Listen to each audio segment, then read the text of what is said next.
Praise the lord and good morning. ప్రభువైన యేసుక్రీస్తు వారి అతి శ్రేష్టమైన అత్యున్నతమైన నామంలో అందరికీ వందనాలు.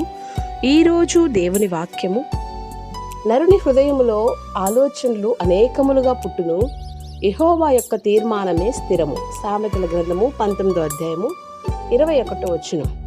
అవునండి, మానవులంగా మనం అనేక సార్లు అనేక ఆలోచనలు కలిగి ఉంటాం.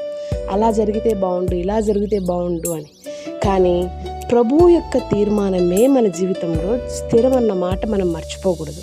అందుకే మన ఆలోచనలు పక్కన పెట్టి ప్రభు చేతుల్లో మన జీవితాలను పెట్టి ఆయన చిత్తం కొరకు మనం కనిపెట్టినప్పుడు, నీ ఆలోచన సదాకాలం నిలుచుని ప్రభువా అది నా జీవితంలో నెరవేర్చన్నప్పుడు మన జీవితంలో ఆయన తన ఆలోచన చొప్పున నడిపించి ఆయన తీర్మానించింది మన జీవితంలో జరిగిస్తాడు. అప్పుడు మనం క్షేమం పొందుకుంటాం.